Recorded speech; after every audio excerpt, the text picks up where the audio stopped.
Welcome into the Talkin Tide podcast on the Belly Up Podcast Network. I'm Chase Goodbread, sports columnist with the Tuscaloosa News, joined as always by Travis Reier, the longtime senior analyst at BamaOnline.com. And of course, you can get the Talkin Tide podcast wherever you get your podcasts, including Apple Podcasts.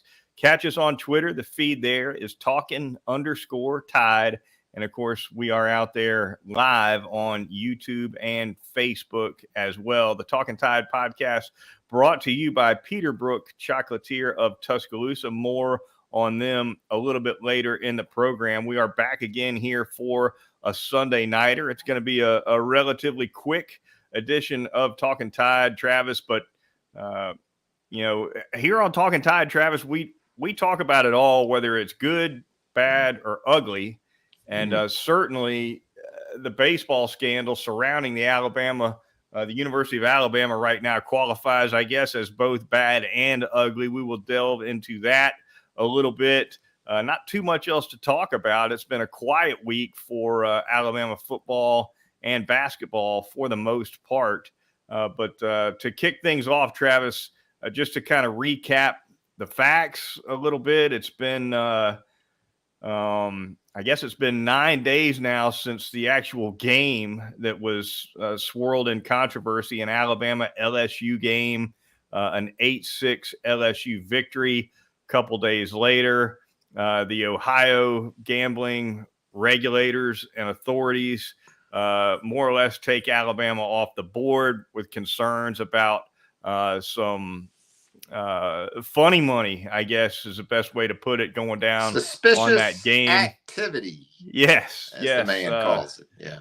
A couple other states followed suit. Kansas, I think, was one of them. Indiana, I think, was one of them. They weren't the only ones. I think there were a couple more. And next thing you know, Greg Byrne announces a termination of Alabama head baseball coach Brad Bohannon. He had been at Alabama since 2017, and credible reporting, in my opinion, has Brad Bohannon on the phone with an acquaintance as the bet was being placed on LSU. It apparently happened at the sports book at Great American Ballpark, which is where the Cincinnati Reds play. It's my understanding that there was a parlay actually placed that involved the Reds, so that would certainly make a little bit of sense. LSU to win over Alabama, and of course, what triggered this whole thing, Travis, is that along with these phone records that tie Bohannon to this bet and the timing of this bet being placed, an hour later, Luke Holman, Alabama's top starter, announced as a scratch. He doesn't go. And Alabama goes on to lose the game 8-6. All right, those are the facts, all right? Opinion-wise, Travis, my first thought on this thing is you feel terrible for Alabama's baseball players, for goodness sakes. What we're talking about here, and again, there are still some facts to come out. There are some details yet unknown. But at this point, it's fair to say that these players are dealing with a betrayal of the ultimate magnitude, really. If what the reaction by UA was to the situation, and that was to dismiss Brad Bohannon, is indicative of maybe some things that this team has been dealing with, wholeheartedly agree, but also give a lot of credit to those same players. I mean, at the end of the day, it's not a situation you want any team to find itself in, especially from the player perspective, or really these assistant coaches too. I mean, Jason Jackson, these guys, give them credit for this past weekend. And it's just been a surreal month or so, because you go back to the Auburn series, the game one of that, right before first pitch, we learn of a lawsuit involving a former Alabama player against Brad Bohannon. Then as you go into Thursday's opener against Vanderbilt, Brad Bohannon is relieved of his duties. I'll say this, these players handled it fine because they won the Auburn series, and then they win the series against Vanderbilt. So again, Jim Jarvis, Drew Williamson, Andrew Pinckney, Dom Thomas. It's a pretty veteran team too in a lot of ways. So if this type of stuff was going to happen, and if these type of obstacles were going to be thrown in front of a team, this team seems to be able to handle it. And 11-13 in the league now after the series win over Vanderbilt. Who knows what else is going to come out? Like you talked about, I'm with you. I'd like some more blanks filled in. Obviously, at a minimum, it's a horrendous look. No matter how you try to explain it away, and how the connections can be made here in this day and age, whether it's video surveillance, whether it's, are you on a UA issued phone doing this stuff? I mean, right. Come on. Even Right. Urban Meyer knew, it's just a rough situation. But again, I'm like you. I feel mostly for the players, and I credit the players, because that was a damn good Vanderbilt team. They took 2 of 3 from, and a Vanderbilt team that they hadn't had much success with in the last, 7-8 years or so. And not many teams have. Vanderbilt's been really good. They have. And what about Luke Holman, by the way? He was key with that win against Vanderbilt pretty much right when this scandal broke and Bohannon was out. Holman was on the mound, and Alabama took care of business against Vanderbilt, which I think is ranked 5th.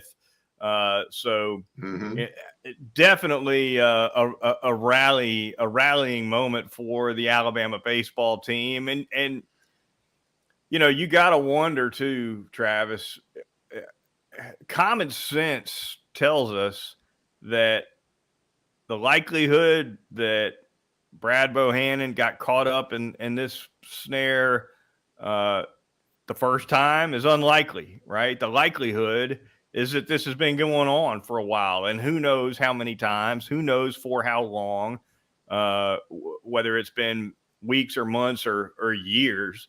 But that's another element to this. And you said, as you pointed out, there's some questions that some blanks that we'd all like to have filled in still. One of them for me is, how far does this go back, and what else can be uncovered in terms of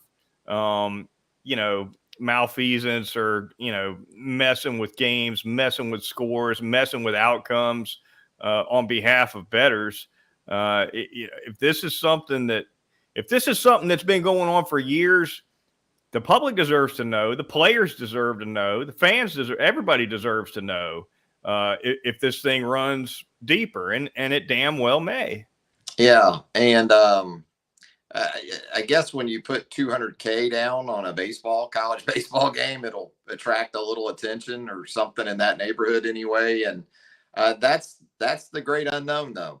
I mean, what is this? This Bohannon, this was his 6th year, I think, somewhere in that neighborhood. Right. So now you bring everything into question. How far back does it go? But as much as anything, I still look at this team from the player perspective. They've won 3 out of their last 4 series in the SEC, even with all of this. So if it's been a intended sort of situation, it's been sporadic, it would seem like. And it's tough sport to bet on any. I mean, they all are. But no, I mean, it's just surreal, bizarre. I don't really know any other way to describe it. And then again, as I said, this is a team that still won 3 out of the last 4 series, sitting there at 11-13 in league play. Got to go to Texas A&M coming up. Got Ole Miss in Tuscaloosa to end the regular season before Hoover. Right now, this team is in great shape as far as RPI and those numbers for a regional bid. They're in right now. They're in Hoover. They're in the regional right now. It's just been that kind of season, it seems like, too, in the SEC in baseball. Right now, if the SEC tournament started today, Chase, the 2 teams that wouldn't qualify for the SEC tournament are the last 2 national champions. Mississippi State and Ole Miss wouldn't be in Hoover. So I guess at the end of the day, nothing really surprises me anymore when it comes to SEC baseball. It doesn't get any crazier. Looking ahead for this Alabama baseball team, Travis, they got a midweeker against Troy on Tuesday night. That'll be played in Montgomery at Riverwalk Stadium. Following that, they're going to be on the road in College Station, taking on Texas A&M this weekend. That'll be Friday through Sunday. SEC Network Plus and SEC Network handling those broadcasts. And then, of course, they take on the aforementioned Ole Miss Rebels at home to close out the regular season. That'll be Thursday, Friday, Saturday, the following week, which would be May 18th through the 20th. Also broadcast on SEC Network Plus. And then from there, of course, it's on to the SEC tournament and on to presumably the NCAA tournament as well. I believe right now Alabama is projected as a 3 seed to get things started anyway in the NCAA tournament. So it's not like they're going to be hosting anything, but it's a tough situation for the players, tough situation for Jackson too, as you mentioned. But it also makes you wonder if Alabama is maybe a little bit better team than we thought, right? Because if their success has been artificially suppressed by the head coach once or even more than once, then we're talking about a team that might be a little better than people thought. We'll see. Yeah, and you start thinking about moves, right, from a Brad Bohannon perspective in game, especially, and probably more so as far as how you're handling pitchers. And definitely the scratch of Holman at LSU is one that, for obvious reasons, because it involved that specific game, is under the microscope right now. But, there was also a series at Missouri.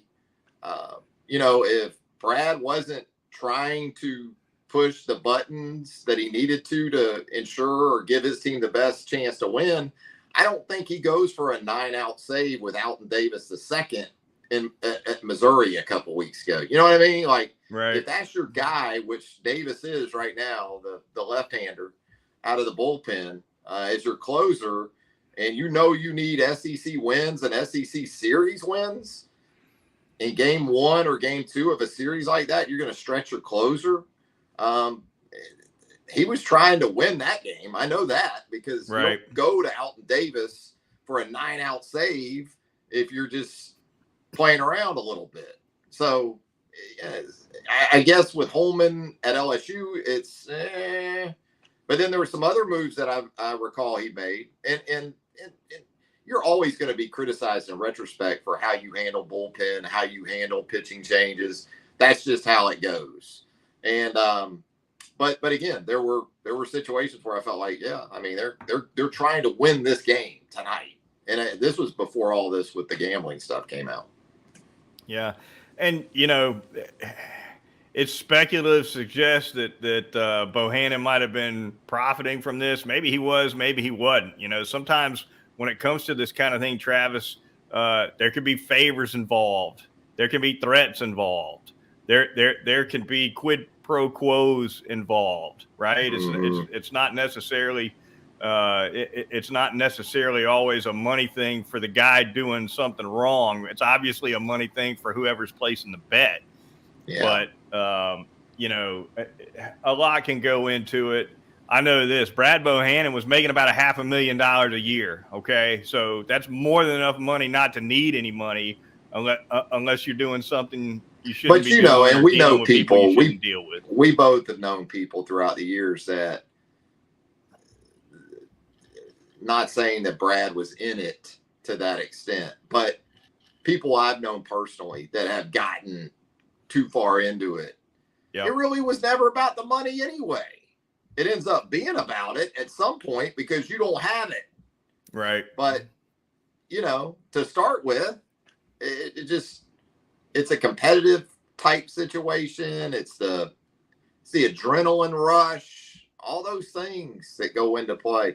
And it's just interesting how college sports have come so far, and how you can really bet on pretty much anything, at this point. So, it's going to be fascinating to see how these next couple of weeks play out, because Alabama 11-13 in the league, Texas A&M 11-13 in the league. So that's a big series coming up in College Station. talked about Mississippi State and Ole Miss, their struggles. Mississippi State still took a series from Alabama earlier in the season. So when you look at Ole Miss at 6-18 right now in the league, like Mississippi State, you can't just say, oh yeah, if you just win one at College Station, you can probably sweep Ole Miss. Well, maybe you can, but I don't think you can take anything for granted. The Talkin Tide podcast on the Belly Up Sports Network, brought to you by Peterbrook Chocolatier. Travis, tell us all about them. Peterbrook Chocolatier. Last week I sounded the alarm a week early, but you know what? I probably made some people look really good to their moms because they went ahead early and got that Peterbrook Chocolatier chocolate for Mother's Day, because I always think of Mother's Day as being that first Sunday in May.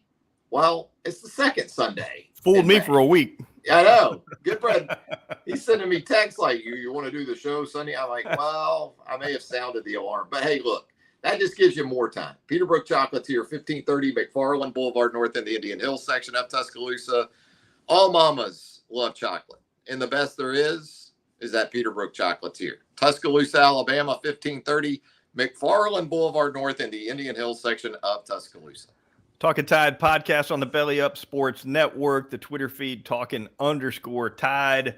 I quickly want to thank one of our fine Talkin Tide listeners, big enough a fan of the show, Travis, that he donated this fine podcasting microphone that you see here on YouTube. Sent it my way to improve sound quality. You've been cracked on the about show. The sound in the past. Yeah. So Alfred C. Hop gets credit for sending this mic this way to Talkin Tide. We'll see how much better things sound. Hopefully a little bit more of a rich sound coming from yours truly here on the podcast tonight and forevermore. So. Love it. Yeah, back in, Travis, not a whole lot to talk about as we discussed. Rough semester, though, let's face it, for Alabama Director of Athletics Greg Byrne. Travis, you have the basketball scandal, and scandal's a fair word, certainly, for what happened there. You have a baseball scandal, and scandal is a very fair word for what's going on there. Some other issues kind of piled on this semester as well, but overall, fair to say, I think Greg Byrne will be pleased to get this academic year over and done with, right? And it's also a reason why, like coaches these days, you don't see ADs stay in one place for 10, 12, 15 years anymore, do you? I mean, they moved pretty good too. And this isn't to say that'll be the case with Byrne anytime soon, but it has. It's been taxing, I'm sure. And look, at the end of the day, how many other ADs have had to deal with a baseball coach situation like this? And then None. Obviously there's the horrendous events involving the basketball team and the men's program. I do think in some areas, especially with the basketball scandal, UA could have, I'm sure, and even feels like in retrospect, handled some things differently. Absolutely. From an administrative perspective.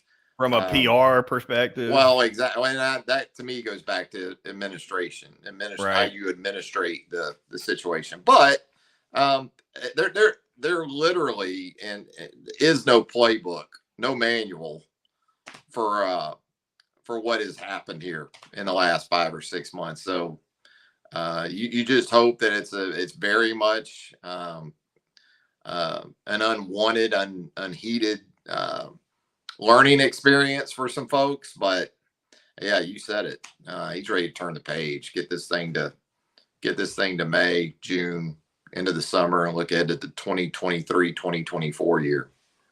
How about, as we close things out, Travis, just a bit of good news. Montana Fouts, the Alabama softball pitching ace, comes up with a perfect game, a victory over Ole Miss, a 6-inning perfect game, 6 strikeouts in the performance for Fouts. Can't say enough about her. Has not been a banner year necessarily for Alabama softball. I think they're 13-9 in the SEC right now. They're used to being a little better than that in league play, but But Montana Faust with that performance, just continue. She's already as good a pitcher as Alabama's ever had, but she just continues to cement it in different ways. Yeah, she's at the top of the pitcher list for me anyway, and they've had some great ones. I mean, Alexis Osorio, Jackie Traina, Steph Van Brakel, Prothrow, you name it. It goes on and on. Now, to me in softball, and probably even I think in baseball, some people do this, but the pitcher in softball is everything. It really is. So if you start making lists of greatest players of all time or program history, you're probably going to have to look at a pitcher. Although I'll say this, Kelly Kreshman, if you want to talk about a positional player, she's at the top. I mean, she's the all-timer for me in Alabama softball. And again, another area where you've had just give Murph all the credit. I mean, it's just been one great player after another. And, it's kind of bittersweet. It's especially bittersweet because Montana's been this good for so long that you start thinking about next year. And part of the problem this year is that you don't see maybe the next Montana coming already on the staff for next year because they're pretty much a win. They win 2 out of 3 in a league series in large part because of Montana. They don't sweep because the gap between Montana and their 2/3 is it's a wide gulf. So sizable. It's great to see her do what she's doing right now, but it's concerning also. And that's understanding Murph's always had another one coming. That's one thing you can say about Murph. I don't know if it'll be via a freshman or maybe it's a transfer portal addition or 2, but still some time to figure that out and just enjoy Montana Faust while you can because it's an all-time situation. All right, that's a wrap here. As we said, an abbreviated edition of the Talkin Tide podcast for Travis Reier, the longtime senior analyst at BamaOnline.com. I'm Chase Goodbread, sports columnist with the Tuscaloosa News. We're coming to you from the Belly Up Sports Network, and we'll talk to you next time right here on Talkin Tide.